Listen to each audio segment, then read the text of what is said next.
प्रतिनिधी आहेत त्यांचं मी या ठिकाणी स्वागत करतो। आज राज्याचे मुख्यमंत्री माननीय नामदार देवेंद्रजी फडणवीस साहेब आणि राज्याचे उपमुख्यमंत्री माननीय नामदार अजितदादा पवार साहेब यांचा वाढदिवस असल्यामुळे त्यांच्या वाढदिवसाच्या निमित्ताने महाराष्ट्राच्या तमाम शेतकऱ्याच्या वतीने, माझ्या वतीने, माझ्या कुटुंबियाच्या वतीने त्यांचं मनपूर्वक अभिनंदन करतो, त्यांना शुभेच्छा देतो। त्यांच्या हातून महाराष्ट्राची, देशाची, राज्याची मोठ्या प्रमाणात भरभराट हो, आई तुळजाभवानी त्यांना चांगलं आरोग्य देवो अशा प्रकारे परमेश्वरांनी प्रार्थना करतो। आणि आजच्या या तारखेच्या त्यांच्या वाढदिवसाच्या दिनानिमित्त कृषी विभागाने कृषी समृद्धी योजनेचं जे लॉन्चीकरण त्यासाठी आपल्याला जे बोलवलं आहे ती एक योजना या ठिकाणी आम्ही लॉन्च केलेली आहे। महाराष्ट्रामध्ये शेतकऱ्यांच्या शेतामध्ये 5,000 कोटी रुपये भांडवली गुंतवणूक करण्यासंदर्भात या अगोदर कॅबिनेटने मान्यता दिली आहे, परंतु आता त्याचा GR काढणं या ठिकाणी बाकी होतं। तो GR आजच्या तारखेला या ठिकाणी निघालेला आहे। त्या GRची एक कॉपी मी या ठिकाणी आपल्याला दिली आहे।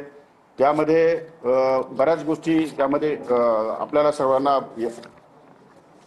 सर्वांना या ठिकाणी त्याच्यामध्ये योजना आहेत, परंतु ह्या योजनेचा मुख्य उद्देश जो आहे कृषी क्षेत्रामध्ये भांडवली गुंतवणूक वाढवून पायाभूत सुविधा निर्माण करणे, उत्पादन खर्च कमी करणे, उत्पादकता वाढविणे, पीक विविधीकरण करणे, मूल्य साखळी बळकट करणे, तसेच हवामान अनुकूल आणि शाश्वत शेतीला प्रोत्साहन देऊन शेतकऱ्यांच्या उत्पादनात वाढ करणे हा कृषी समृद्धी योजनेचा मुख्य उद्देश आहे। यामध्ये अनेक घटक या ठिकाणी आपण इन्क्लूड केलेले आहेत।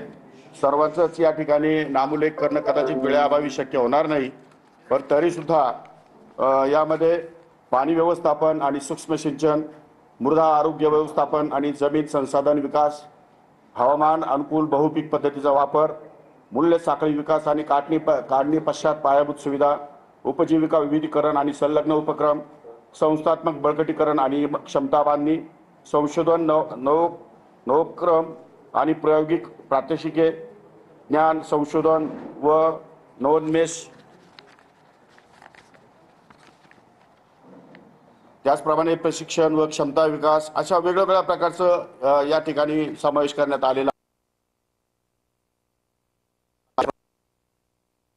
गोडाऊन्स, त्याचप्रमाणे कोल्ड स्टोरेज, पिकासाठी बॅगेज आणि सर्वात महत्त्वाचं म्हणजे की आतापर्यंत केंद्र सरकार या रासायनिक खतासाठी 1,90,000 कोटी रुपयाची जी सबसिडी अनुदान देतं त्या धर्तीवर विचार केला दर वर्षाला 5 ते 7% या ठिकाणी वाढ या रासायनिक खतामध्ये होते।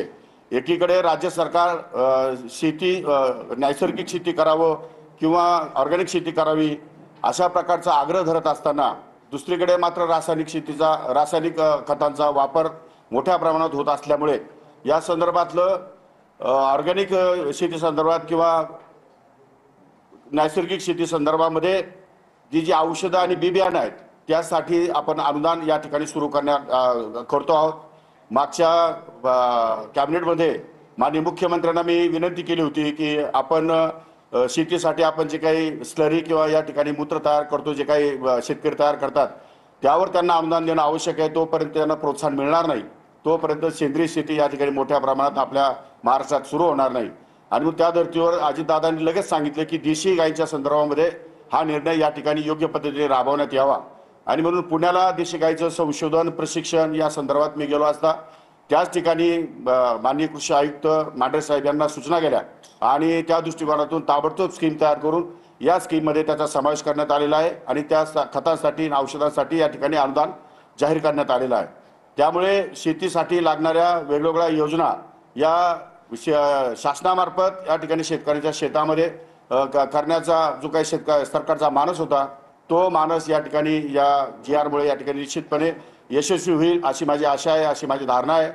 या योजनेमध्ये समजा 4-6 महिन्यामध्ये जर काही त्रुटी आढळल्या किंवा काही या ठिकाणी अडचणी निर्माण झाल्या तर त्याचा आढावा या ठिकाणी घेण्यात येईल आणि त्या दृष्टिकोनातून दुरुस्ती करण्यात येऊन शेतकऱ्यांना अतिशय सुलभ आणि सुयोग्य पद्धतीने सुविधा निर्माण करण्यासाठी शासन कार्यतत्पर आहे। अशा प्रकारची घोषणा मी आजच्या या वाढदिवसाच्या निमित्ताने करतो।